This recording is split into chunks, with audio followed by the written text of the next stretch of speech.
Supreme court వస్తానన్నటువంటి చెప్తున్నటువంటి సుప్రీంకోర్టుకి వెళ్ళి మళ్ళీ అప్పీల్ చేసుకునేటువంటి పరిస్థితి ఉన్నట్టుగా నేను వార్తల్లో చూశాను.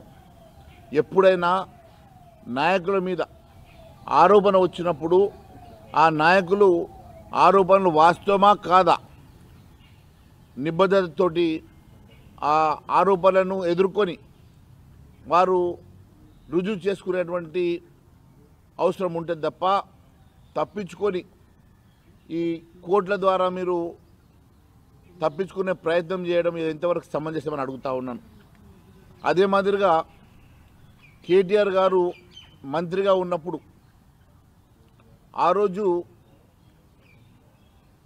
జరిగినటువంటి కొన్ని తప్పిదాలు కావచ్చు, లేకుంటే ఆ రోజు అధికారులను కేవలం మీరు నిరంకుశ పాలనలో ప్రజాస్వామ్యానికి వ్యతిరేకంగా మీరు తీసుకున్నటువంటి నిర్ణయాలు ఆ రోజు అధికారులను భయపెట్టి చేశారా, లొంగ తీసుకొని చేశారా? కానీ అధికారులను ఈరోజు బలిపశువు చేస్తున్నటువంటి తీరు చూస్తూ ఉంటే చాలా బాధాకరంగా ఉన్నది.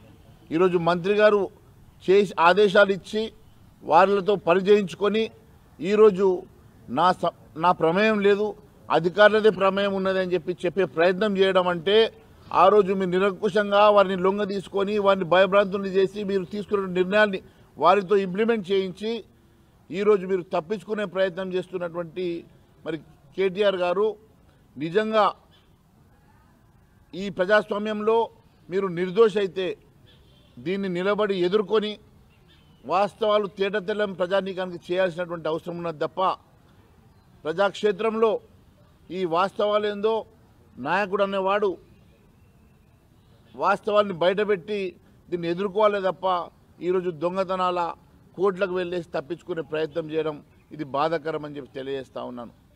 మరి గత ప్రభుత్వంలో జరిగినటువంటి అనేకమైనటువంటి అక్రమాలు, గత ప్రభుత్వంలో జరిగినటువంటి అనేకమైనటువంటి కుంభకోణాలు అవన్నీ కూడా వెలికి తీస్తానని చెప్పినటువంటి రేవంత్ రెడ్డి గారు లక్షల కోట్ల రూపాయలు కక్కిస్తా, లక్షల కోట్ల రూపాయలతోటి మరి సంక్షేమ కార్యక్రమాలు చేపడతానని చెప్పి ఆ రోజు మీరు కాదు రాహుల్ గాంధీ గారితో మీరు పలికించినటువంటి పలుకులు ఇంకా ప్రజలు మర్చిపోలేదు. 2 లక్షల కోట్ల కుంభకోణం ఒక కాళేశ్వరంలో జరిగింది. ఆ 2 లక్షల కోట్ల కుంభకోణంతో 6 గ్యారంటీలు ఇంప్లిమెంట్ చేస్తా అని చెప్పి ఆ రోజు రాహుల్ గాంధీతో చిలక పలుకులు పలికించిన రేవంత్ రెడ్డి గారు మరి 2 లక్షల కోట్లు ఏమైనాయి? ఆ కుంభకోణం సంగతి ఎందుకు మాట్లాడతలేరు? అదే కాకుండా ధరణిలో జరిగినటువంటి లక్షల కోట్ల కుంభకోణం గురించి మాట్లాడారు. మరి ఆ లక్షల కోట్ల రూపాయల కుంభకోణం సంగతి ఏమైంది? మరి లక్షలాది కోట్ల రూపాయల కుంభకోణం జరిగిందని ఒకవైపు చెప్తున్నటువంటి రేవంత్ రెడ్డి గారు మరి ఇప్పటి వరకు మరి మొన్నటికి మొన్న 1000 సంవత్సరాలు జైల్లో పెట్టినా సరిపోనన్ని శిక్ష పడుతుందని చెప్పేసినటువంటి రేవంత్ రెడ్డి గారు మరి 1000 సంవత్సరాలకు శిక్ష పడేటువంటి నేరం ఏం చేశారో ఇప్పటి వరకు మీరు బయట పెట్టలేదు.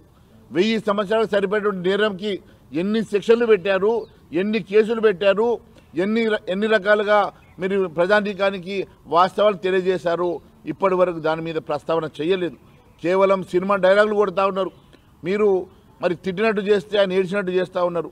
మీ ఇద్దరి మధ్యలో ఉన్నటువంటి మ్యాచ్ ఫిక్సింగ్ ఖచ్చితంగా ఈరోజు మరొక్కసారి రుజువైంది. టీఆర్ఎస్ కాంగ్రెస్ ఒకటేనని మరి పెద్ద పెద్ద కేసులు, లక్షల కోట్ల రూపాయల కుంభకోణాలు, 1000 సంవత్సరాలు జైలు శిక్ష పడేటువంటి మరి నేరాలు చేసిందని చెప్పేటువంటి రేవంత్ రెడ్డి గారు పిటి కేసులు పెట్టి వారిని తప్పించే ప్రయత్నం చేస్తున్నారు. ప్రజల్ని మరి మభ్యపెట్టేసి తప్పుదో పట్టించే ప్రయత్నాలు చేస్తున్నారంటే దీని వెనుక బలమైనటువంటి కారణాలు మేము భావిస్తూ ఉన్నాం. వారిని మరి ఆ పెద్ద కేసుల నుంచి తప్పించడానికే తప్పుదో పట్టించేటువంటి కార్యక్రమాలు చేస్తున్నట్టుగా మేము భావిస్తూ ఉన్నాం. ఖచ్చితంగా అవన్నీ కూడా వాస్తవాలు మరి ప్రజాక్షేత్రంలోకి రావాలి, ప్రజానీకానికి తెలియజేయాల్సిన అవసరం ఉన్నది. వాస్తవాలు ఏందో 1000 సంవత్సరాలు జైలు శిక్ష పడేటువంటి నేరాలు మరి వీళ్ళు ఏం చేశారో అవన్నీ కూడా బయటకు రావాలా, అవన్నీ కూడా బయట మీరు వాస్తవంగా మరి వాటికి తగ్గటువంటి సెక్షన్లతోటి మీరు కేసులు ఫైల్ చేసిన అవసరం ఉన్నది. ఖచ్చితంగా ఇలాంటి మరి చిన్న పిటి కేసులతోటి వారిని తప్పించే ప్రయత్నం చేయడం మరి ప్రజలు గమనిస్తున్న సంగతి మరొకసారి తెలియజేస్తా ఉన్నాను. Thank you.